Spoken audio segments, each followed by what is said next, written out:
that with an appropriate recalibration of our policy stance, strength in the labor market can be maintained in a context of moderate growth and inflation moving sustainably down to 2%.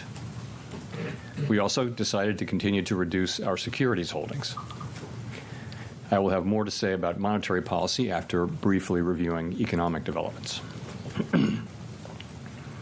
Recent indicators suggest that economic activity has continued to expand at a solid pace. GDP rose at an annual rate of 2.2% in the first half of the year, and available data point to a roughly similar pace of growth this quarter. Growth of consumer spending has remained resilient, and investment in equipment and intangibles has picked up from its anemic pace last year. In the housing sector, investment fell back in the second quarter after rising strongly in the first. Improving supply conditions have supported resilient demand and the strong performance of the U.S. economy over the past year. In our summary of economic projections, committee participants generally expect GDP growth to remain solid, with a median projection of 2% over the next few years. In the labor market, conditions have continued to cool. Payroll job gains averaged 116,000 per month over the past 3 months, a notable step down from the pace seen earlier in the year. The unemployment rate has moved up but remains low at 4.2%. Nominal wage growth has eased over the past year, and the jobs-to-workers gap has narrowed. Overall, a broad set of indicators suggests that conditions in the labor market are now less tight than just before the pandemic in 2019. The labor market is not a source of elevated inflationary pressures. The median projection for the unemployment rate in the SEP is 4.4% at the end of this year, 0.4 higher than projected in June. Inflation has eased notably over the past 2 years, but remains above our longer-run goal of 2%. Estimates based on the Consumer Price Index and other data indicate that total PCE prices rose 2.2% over the 12 months ending in August, and that excluding the volatile food and energy categories, core PCE prices rose 2.7%. Longer-term inflation expectations appear to remain well anchored, as reflected in a broad range of surveys of households, businesses, and forecasters, as well as measures from financial markets. The median projection in the SEP for total PCE inflation is 2.3% this year and 2.1% next year, somewhat lower than projected in June. Thereafter, the median projection is 2%. Our monetary policy actions are guided by our dual mandate to promote maximum employment and stable prices for the American people. For much of the past 3 years, inflation ran well above our 2% goal, and labor market conditions were extremely tight. Our primary focus had been on bringing down inflation, and appropriately so. We are acutely aware that high inflation imposes significant hardship as it erodes purchasing power, especially for those least able to meet the higher costs of essentials like food, housing, and transportation. Our restrictive monetary policy has helped restore the balance between aggregate supply and demand, easing inflationary pressures and ensuring that inflation expectations remain well anchored. Our patient approach over the past year has paid dividends. Inflation is now much closer to our objective, and we have gained greater confidence that inflation is moving sustainably toward 2%. As inflation has declined and the labor market has cooled, the upside risks to inflation have diminished and the downside risks to employment have increased. We now see the risks to achieving our employment and inflation goals as roughly in balance, and we are attentive to the risks to both sides of our dual mandate. In light of the progress on inflation and the balance of risks, at today's meeting, the committee decided to lower the target range for the federal funds rate by a 0.5 percentage point to 4.75% to 5%. This recalibration of our policy stance will help maintain the strength of the economy and the labor market, and will continue to enable further progress on inflation as we begin the process of moving toward a more neutral stance. We are not on any preset course. We will continue to make our decisions meeting by meeting. We know that reducing policy restraint too quickly could hinder progress on inflation. At the same time, reducing restraint too slowly could unduly weaken economic activity and employment. In considering additional adjustments to the target range for the federal funds rate, the committee will carefully assess incoming data, the evolving outlook, and the balance of risks. In our SEP, FOMC participants wrote down their individual assessments of an appropriate path for the federal funds rate based on what each participant judges to be the most likely scenario going forward. If the economy evolves as expected, the median participant projects that the appropriate level of the federal funds rate will be 4.4% at the end of this year and 3.4% at the end of 2025. These median projections are lower than in June, consistent with the projections for lower inflation and higher unemployment, as well as the changed balance of risks. These projections, however, are not a committee plan or decision. As the economy evolves, monetary policy will adjust in order to best promote our maximum employment and price stability goals. If the economy remains solid and inflation persists, we can dial back policy restraint more slowly. If the labor market were to weaken unexpectedly or inflation were to fall more quickly than anticipated, we are prepared to respond. Policy is well positioned to deal with the risks and uncertainties that we face in pursuing both sides of our dual mandate. The Fed has been assigned two goals for monetary policy: maximum employment and stable prices. We remain committed to supporting maximum employment, bringing inflation back down to our 2% goal, and keeping longer-term inflation expectations well anchored. Our success in delivering on these goals matters to all Americans. We understand that our actions affect communities, families, and businesses across the country. Everything we do is in service to our public mission. We at the Fed will do everything we can to achieve our maximum employment and price stability goals. Thank you. I look forward to your questions. Steve Leisman, CNBC. Thank you, Mr. Chairman, for taking our questions. In July, you said you weren't necessarily thinking about a 50. You didn't want to be specific, but you said you weren't thinking about a 50.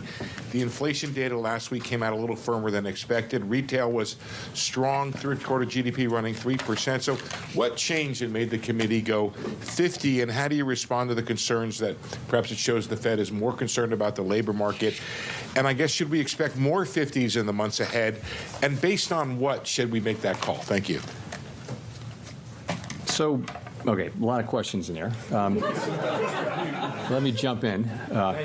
Since the last meeting, we have had a lot of data come in. We've had the two employment reports, July and August. We've also had two inflation reports, including one that came in during blackout.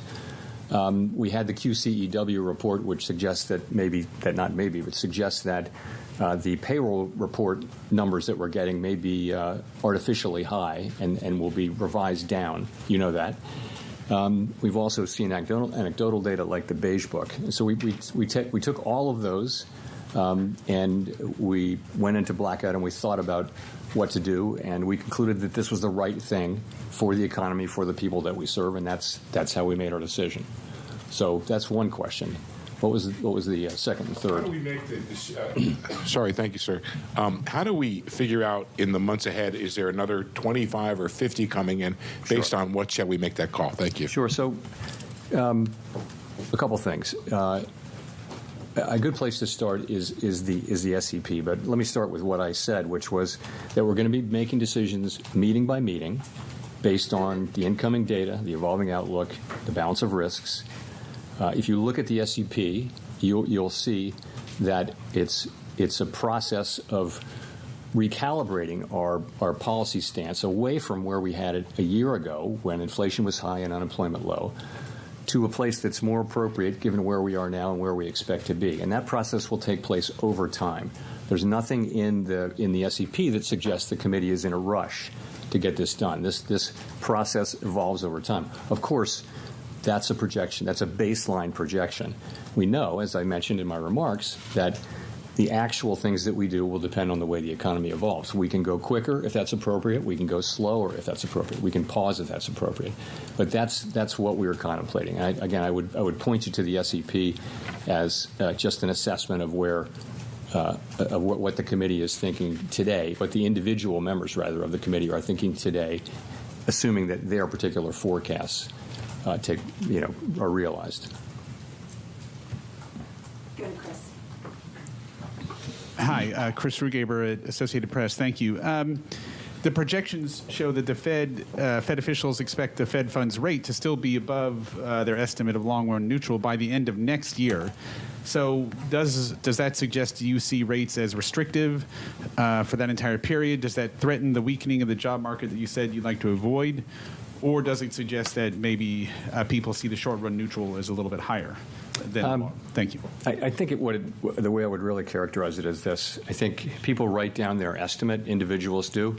I think every single person on the committee, if you ask them what's your level of certainty around that, they would say there's a wide range where that could fall. So I think we don't know. There are model-based approaches and empirically based approaches that estimate what the neutral rate will be at any given time. But realistically, we know it by its works. So that leaves us in a place where we expect, in the base case, to be continuing to remove restriction, and we'll be looking at the way the economy reacts to that, and that'll be guiding us in our thinking about the question that we're asking at every meeting, which is our policy stance the appropriate one? We know, if you go back, we know that the policy stance we adopted in July of 2023 came at a time when unemployment was 3.5% and inflation was 4.2%. Today, unemployment is up to 4.2%, and inflation's down to a few tenths above 2.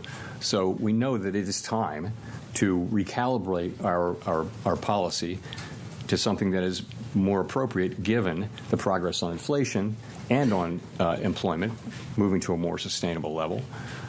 So the balance of risks are now even. And this is the beginning of that process.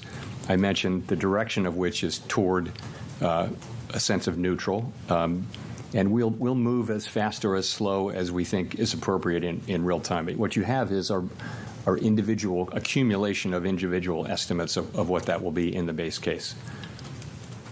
Howard. Howard Schneider with Reuters.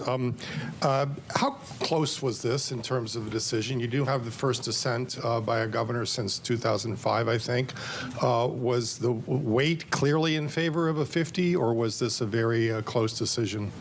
I think we had a good discussion. If you go back, I talked about this at Jackson Hole, but I didn't address the question of the size of the cut, left it open, and I think we left it open going into blackout. And so there was a lot of discussion back and forth, good diversity of division, excellent discussion today. I think there was also broad support for the decision that the committee voted on. So I would add, though, look at the SEP. All 19 of the participants wrote down multiple cuts this year, all 19. That's a big change from June, right? 7 of them wrote down 3 or more, 17 of the 19 wrote down 3 or more cuts, and 10 of the 19 wrote down 4 or more cuts. So, there is a dissent, and there's a range of views, but there's actually a lot of common ground as well. Follow up to that, now that this is in the books, can you give us some guidance, as sort of follow up to Steve, on the pacing here? Would you expect this to be running every other meeting once we get into next year? For example? We're going to take it meeting by meeting. As I mentioned, there's no sense that the committee feels it's in a rush to do this. We made a good, strong start to this, and that's really, frankly, a sign of our confidence that inflation is coming down toward 2% on a sustainable basis. That gives us the ability. We can, make a good, strong start. But and I'm very pleased that we did. To me, the logic of this, both from an economic standpoint and also from a risk management standpoint, was clear. But I think we're going to go carefully, meeting by meeting, and make our decisions as we go. Gina. Hi, Chair Powell. Gina Smilik of the New York Times. Thanks for taking our questions. You and your colleagues in your economic projections today see the unemployment rate climbing to 4.4% and staying there. Obviously, historically, when the unemployment rate climbs that much over a relatively short period of time, it doesn't typically just stop. It continues increasing. And so I wonder if you can walk us through why you see the labor market stabilizing, sort of what's the mechanism there, and what do you see as the risks? So, again, the labor market is actually in solid condition, and our intention with our policy move today is to keep it there. You can say that about the whole economy. The U.S. economy is in good shape. It's growing at a solid pace. Inflation is coming down. The labor market is in a strong pace. We want to keep it there. That's what we're doing. Sorry, Nick.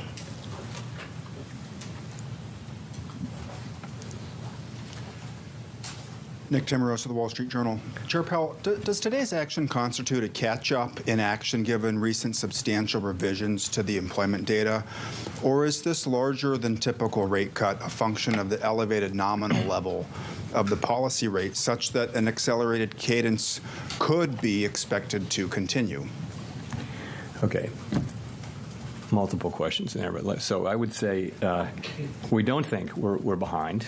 We do not think we think this is timely, but I think you can take this as a sign of our commitment not to get behind.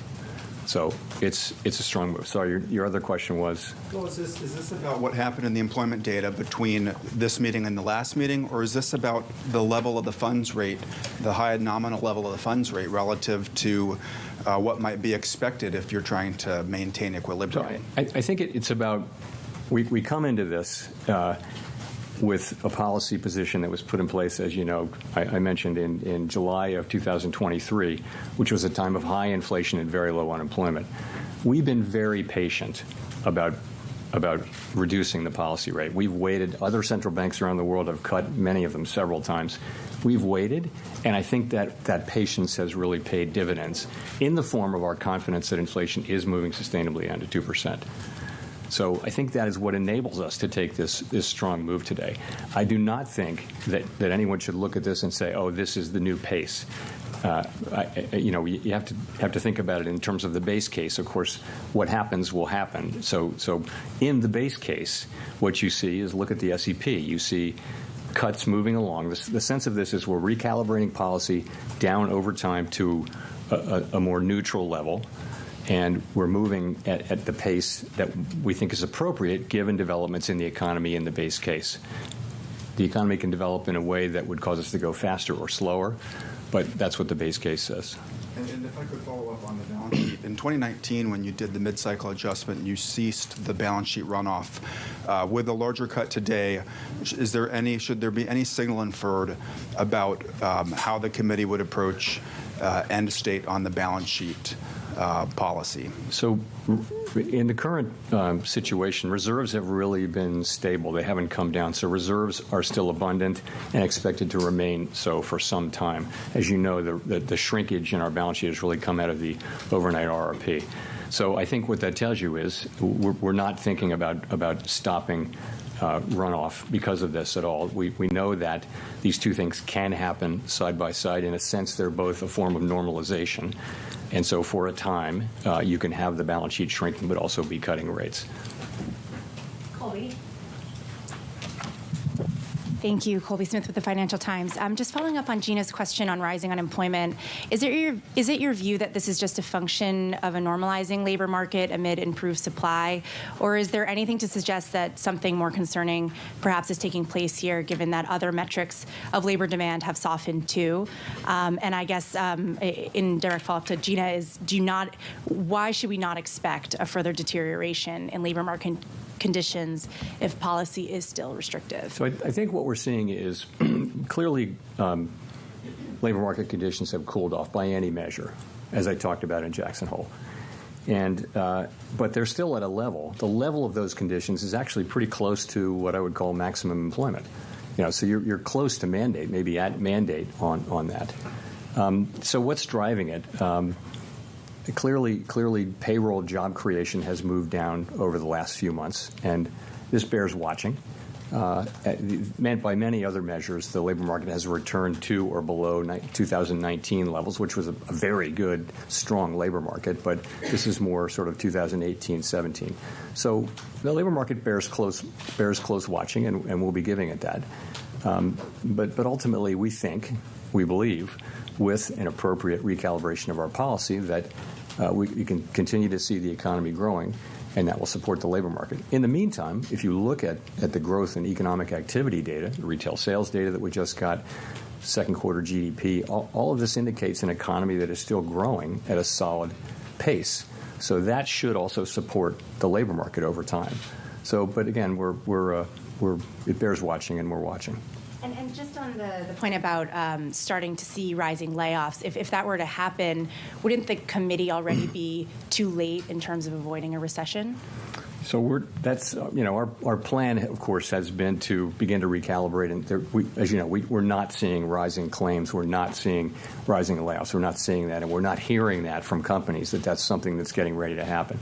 So we're not waiting for that, because there is thinking that the time to support the labor market is when it's strong, and not when you begin to see the layoffs. There's some lore on that. So that's the situation we're in. We have, in fact, begun the cutting cycle now, and we'll be watching, and that'll be one of the factors that we consider. Of course, we're going to look at the totality of the data as we make these decisions meeting by meeting. Michael McKee with Bloomberg TV and Radio. To follow up on that, what would constitute for you and the committee a deterioration in the labor market? You're pricing in basically by the end of next year 200 basis points of cuts just to maintain a higher unemployment rate. Would you be moving to a more preemptive monetary policy style rather than, as you did with inflation, waiting until the data gave you a signal? No, we're going to be watching all of the data, right? So if, as I mentioned in my remarks, if the labor market were to slow unexpectedly, then we have the ability to react to that by cutting faster. We're also going to be looking at our other mandate, though. We have greater confidence now that inflation is moving down to 2%, but at the same time, our plan is that we will be at 2%,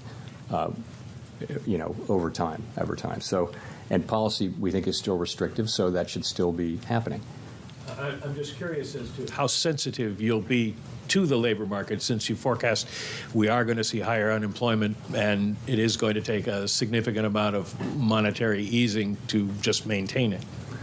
So, what I would say is we don't think we need to see further loosening in labor market conditions to get inflation down to 2%.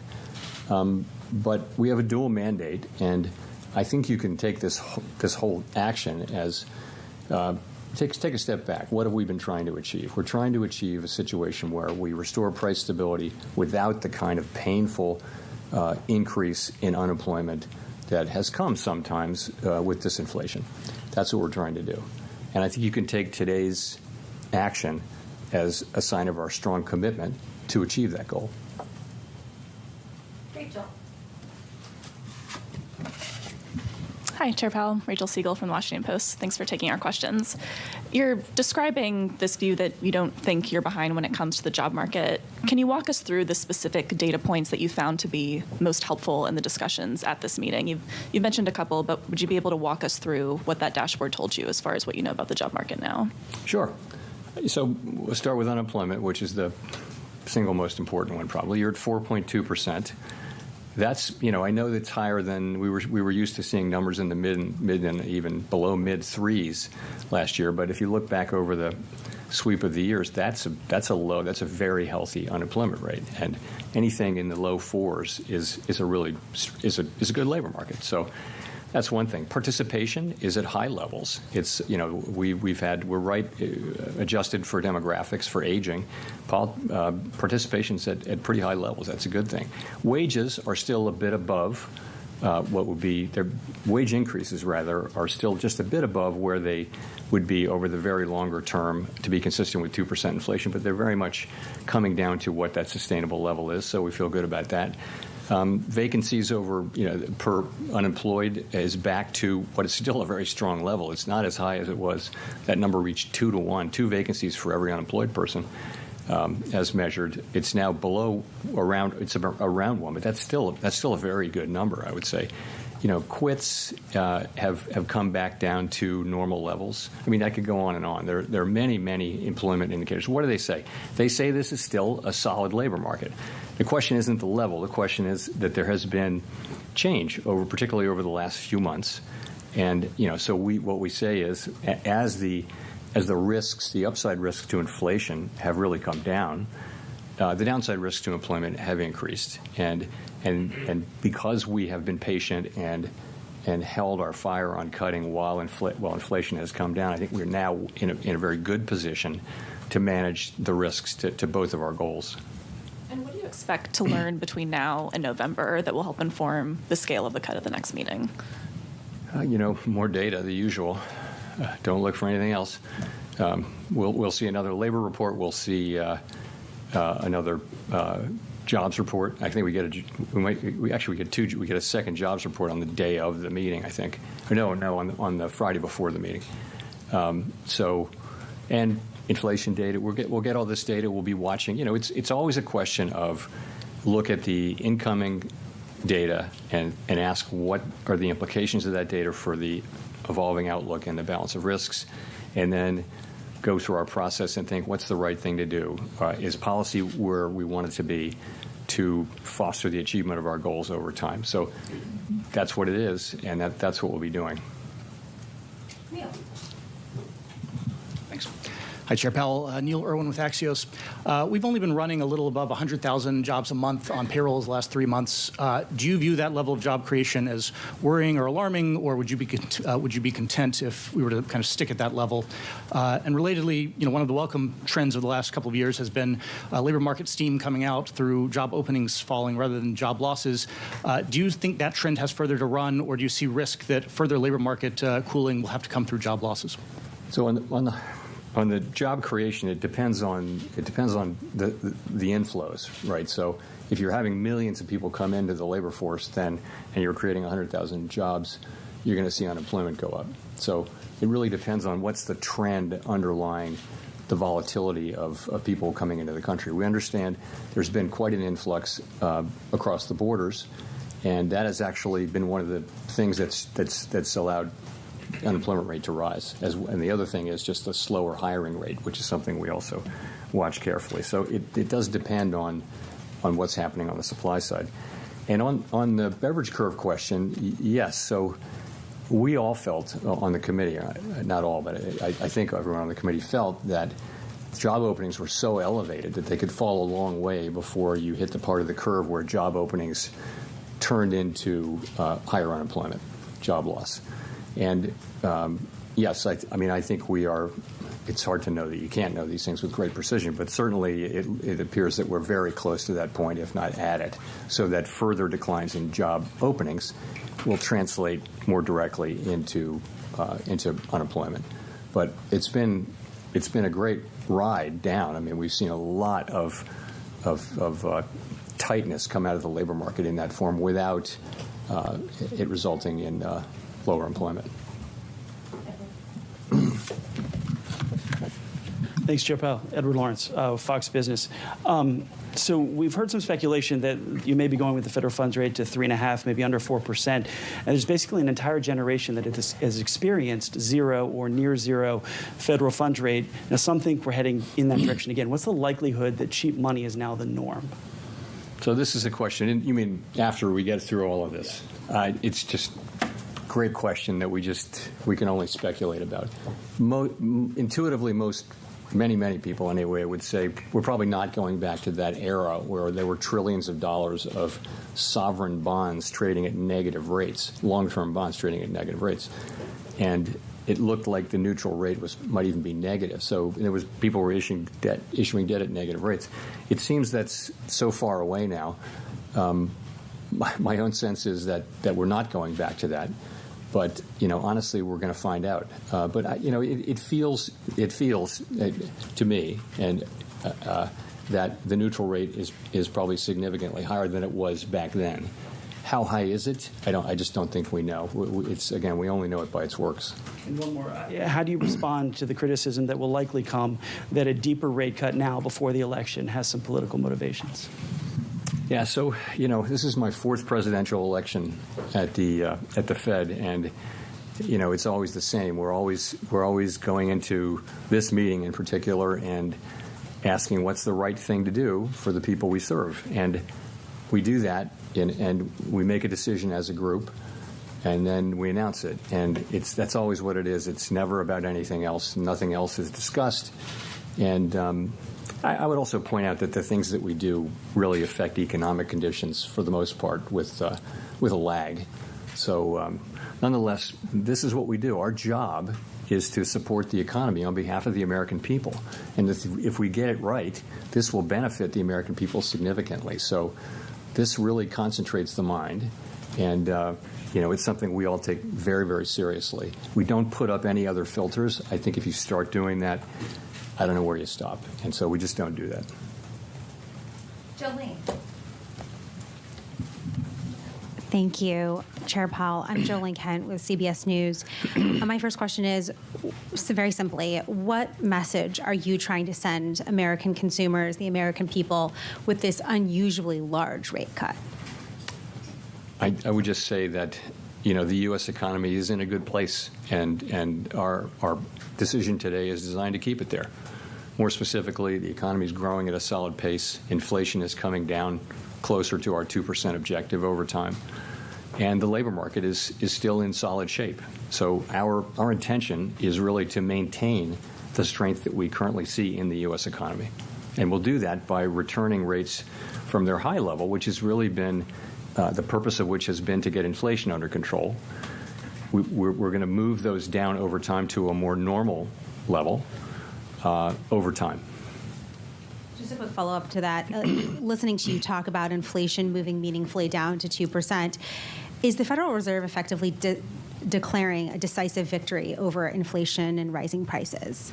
No, we're not. So inflation, what we say is we want inflation, the goal is to have inflation move down to 2% on a sustainable basis. And, we're not really, we're close, but we're not really at 2%. And I think we're going to want to see it be, around 2% and close to 2% for some time. But we're certainly not doing, we're not saying mission accomplished or anything like that. But I have to say, though, we're encouraged by the progress that we have made.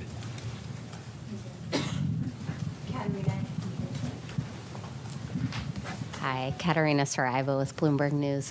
I just would love to know kind of how the committee is thinking about the persistence we've seen in housing inflation. Do you think you can return to 2% with housing inflation where it is? Yeah. So housing inflation is the one piece that is kind of dragging a bit, if I can say. We know that market rents are doing what we would want them to do, which is to be moving up at relatively low levels. But they're not rolling over. The leases that are rolling over are not coming down as much, and OER is coming in high. So, it's been slower than we expected. I think we now understand that it's going to take some time for those lower market rents to get into this. But, the direction of travel is clear, and as long as market rents remain, relatively low inflation, over time that will show up. Just the time it's taking now, several years rather than just one or two cycles of annual lease renewals. So I think we understand that now, but I don't think the outcome is in doubt. Again, as long as market rents remain under control, the outcome is not in doubt. So I would say it's the rest of the portfolio, or of the elements that go into core PCE inflation have behaved pretty well. They all have some volatility. We will get down to 2% inflation, I believe, and I believe that ultimately we'll get what we need to get out of the housing services piece too. Some of your colleagues have expressed concern that with starting to cut rates, you could reignite demand in housing and see prices go up even more. What's the likelihood of that, and how would you react to that? So the housing market, it's hard to game that out. The housing market is in part frozen because of lock-in with low rates. People don't want to sell their home, so because they have a very low mortgage, it'd be quite expensive to refinance. As rates come down, people will start to move more, and that's probably beginning to happen already. But remember, when that happens, you've got a seller, but you've also got a new buyer in many cases. So it's not obvious how much additional demand that would make. I mean, the real issue with housing is that we have had and are on track to continue to have not enough housing. And so it's going to be challenging. It's hard to zone lots that are in places where people want to live. It's all of the aspects of housing are more and more difficult. And where are we going to get the supply? And this is not something that the Fed can really fix. But I think as we normalize rates, you'll see the housing market normalize. And, ultimately, by getting inflation broadly down and getting those rates normalized and getting the housing cycle normalized, that's the best thing we can do for householders. And then the supply question will have to be dealt with by the market and also by government. Victoria. Hi, Victoria Guido with Politico. Just following up on some of the labor market talk earlier, monetary policy operates with long and variable lags, and I'm wondering how much you see being able to keep the unemployment rate from raising too much comes from the fact that you're starting to act now, and that's going to give people more room to run versus just the labor market is strong. And then also, if I could, following up on Nick's question, do you see today's 50 basis point move as partially a response to the fact that you didn't cut in July, and that sort of gets you to the same place? So you're right about lags, but I would just point to the overall economy. You have an economy that is growing at a solid pace. If you look at forecasters or talk to companies, they'll say that they think 2025 should be a good year too. So there's no sense that the U.S. economy is basically fine. If you talk to market participants, business people who are actually out there doing business. So I think our move is timely. I do, and as I said, you can see our 50 basis point move as a commitment to make sure that we don't fall behind. So you're really asking about your second question. You're asking about July, and I guess if you ask, if we'd gotten the July report before the meeting, would we have cut? We might well have. We didn't make that decision, but we might well have. I think that's not. That doesn't really answer the question that we ask ourselves, which is let's look. At this meeting, we're looking back to the July employment report, the August employment report, the two CPI reports, one of which came, of course, during blackout. And all of the other things that I mentioned, we're looking at all of those things, and we're asking ourselves, what's the policy stance we need to move to? We knew it's clear that we literally everyone on the committee agreed that it's time to move. It's just how fast do you go, and what do you think about the path forward? So this decision we made today had broad support on the committee, and I've discussed the path ahead. Thank you, Chair Powell. Elizabeth Schulze with ABC News. Mortgage rates have already been dropping in anticipation of this announcement. How much more should borrowers expect those rates to drop over the next year? Very hard for me to say. That's from our standpoint. I can't really speak to mortgage rates. I will say, that'll depend on how the economy evolves. Our intention, though, is we think that our policy was appropriately restrictive.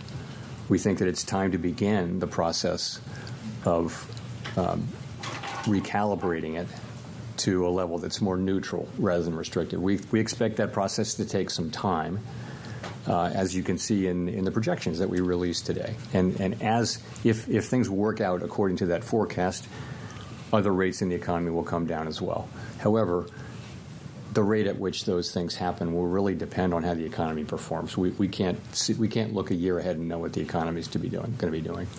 What's your message to households who are frustrated that home prices have still stayed so high as rates have been high? What do you say to those households? Well, what I can say to the public is that we had a burst of inflation.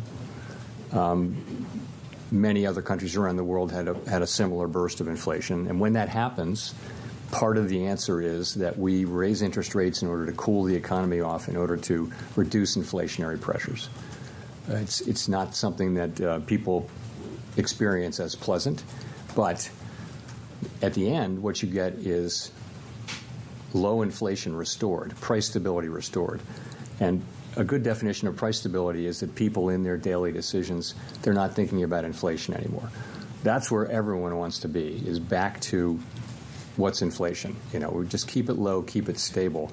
We're restoring that. So what we're going through now really it will benefit people over a long period of time. price stability benefits everybody over a long period of time just by virtue of the fact that they don't have to deal with inflation. So that's what's been going on, and I think we've made real progress. We don't tell people how to think about the economy, of course, and of course people are experiencing high prices as opposed to high inflation, and we understand that's painful. Greg.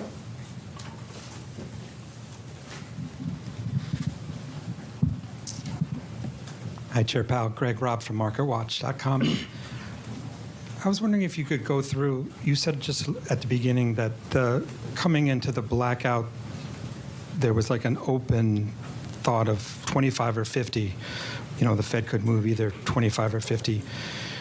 I would sort of argue that when we had those two last speeches by Governor Waller and New York Fed President John Williams, that they were sort of saying that maybe a gradual approach was going to win the day. I mean, I sort of want to ask a 7-part question about this, but I mean, could you talk, would you have cut rates by 50 basis points if the market had been pricing in like low odds of a 50-point move like they were last Wednesday? You know, after the CPI number came out, it was a really small probability of a 50-point cut. Does that play in your consideration at all? Just talk a little bit about that. Thank you. We're always going to try to do what we think is the right thing for the economy at that time. That's what we'll do.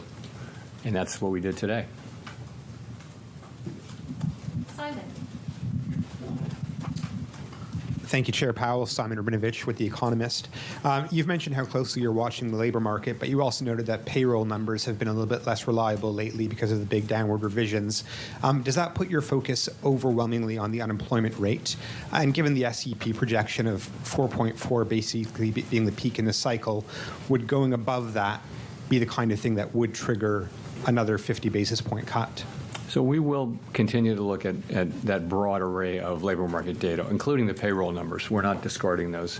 I mean, we'll certainly look at those, but we will mentally tend to adjust them based on the QCEW adjustment, which you referred to.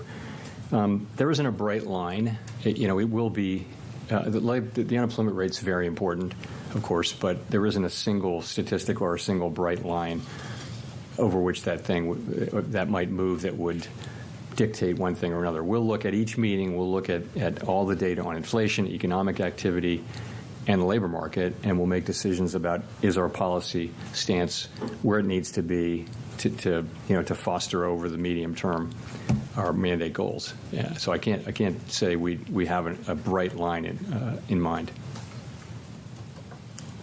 Matt Egan. Thanks, Chair Powell. Matt Egan from CNN. I know that you discussed earlier how the Fed does whatever the right thing is and nothing else factors in. But, in general, can you talk about whether or not you believe a sitting U.S. president should have a say in Fed decisions on interest rates? Because that's something that former President Trump, who obviously appointed you, has previously suggested. And I know the Fed is designed to be independent, but why? Can you tell the public why you view that so importantly? Sure. So countries that are democracies around the world, countries that are sort of like the United States, all have what are called independent central banks. And the reason is that people have found over time that insulating the central bank from direct control by political authorities avoids making monetary policy in a way that favors maybe people who are in office as opposed to people who are not in office. So that's the idea, is that, and I think the data are clear that countries that have independent central banks, they get lower inflation. And so we do our work to serve all Americans. We're not serving any politician, any political figure, any cause, any issue, nothing. It's just maximum employment and price stability on behalf of all Americans. And that's how the other central banks are set up too. It's a good institutional arrangement, which has been good for the public. And I hope and strongly believe that it will, continue.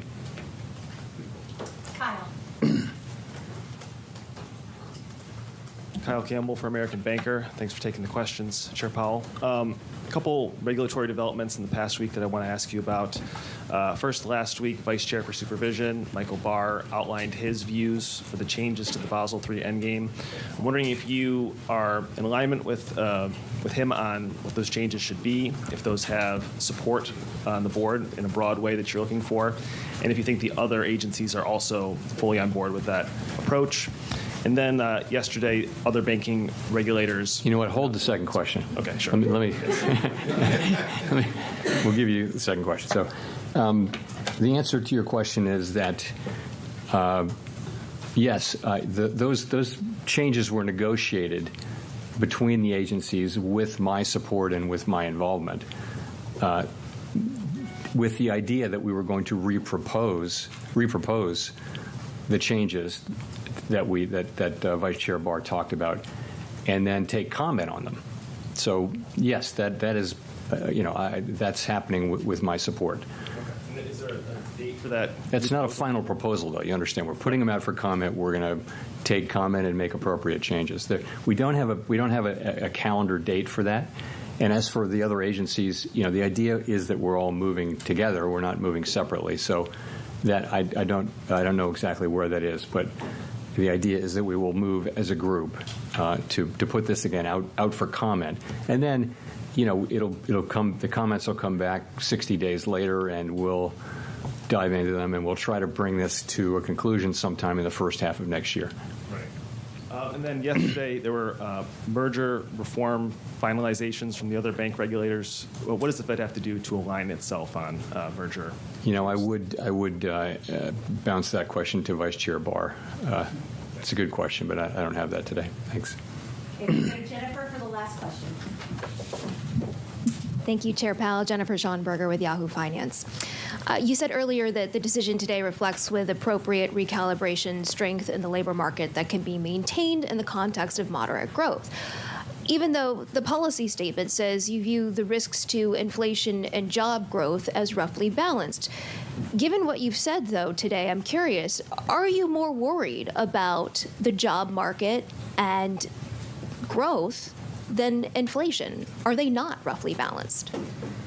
No, I think, and we think they are now roughly balanced. So if you go back for a long time, the risks were on inflation. We had a historically tight labor market, historically tight. There was a severe labor shortage, so very hot labor market, and we had inflation way above target. So, that said to us, concentrate on inflation, and we did for a while, and we kept at that. That the stance that we put in place 14 months ago was a stance that was focused on bringing down inflation. Part of bringing down inflation, though, is cooling off the economy and a little bit cooling off the labor market. You now have a cooler labor market in part because of our activities. So what that tells you is it's time to change our stance. So we did that. The sense of the change in the stance is that we're recalibrating our policy over time to a stance that will be more neutral. And today I think we made a good, strong start on that. I think it was the right decision, and I think it should send a signal that that we're committed to coming up with a good outcome here. Is the economy more vulnerable to a shock now that could tip it into recession? I don't think so. I don't. There's as I look. Well, let me look at it this way. I don't see anything in the economy right now that suggests that the likelihood of a downturn is elevated. Okay, I don't see that. You see growth at a solid rate. You see inflation coming down, and you see a labor market that's still at very solid levels. So I don't really see that. No, thank you. That wraps up a news conference that probably should have wrapped up 15 minutes ago. Live from New York City this afternoon. Good afternoon. For our audience worldwide, welcome to the programme, a special edition of Bloomberg Surveillance on a Federal Reserve decision. The decision as follows, a 50 basis point cut with a sprinkle of dissent. Your equity market on the S&P 500 still just about firmer, but rolling over in that news conference. We're now firmer by just 0.25%. On the Russell, still elevated up by more than 1 full percentage point. Straight out of the gate in that news conference, framing policy recalibration, something he said multiple times, a process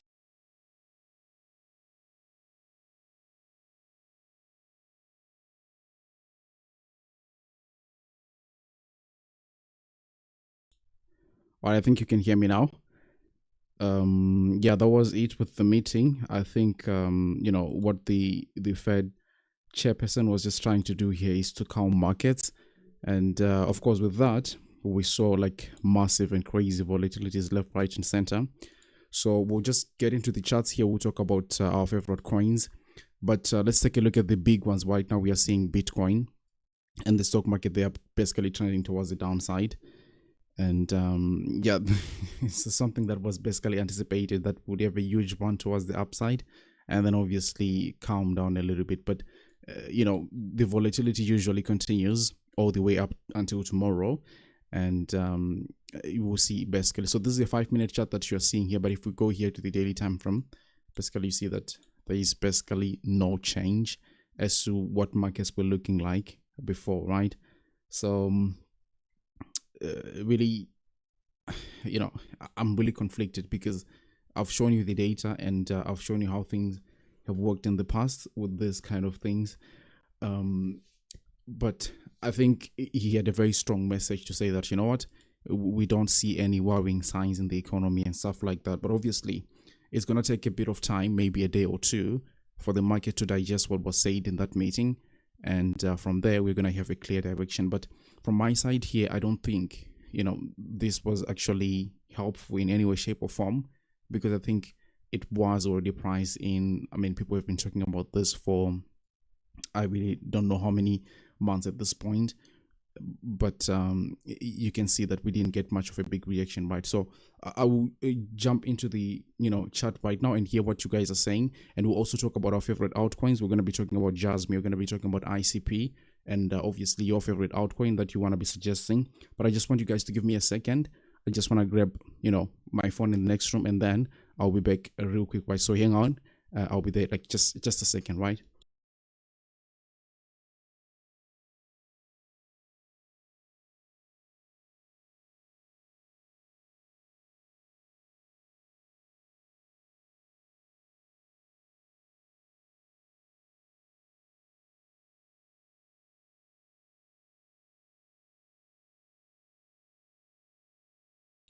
All right, I'm back, and let's quickly analyze the market all together here.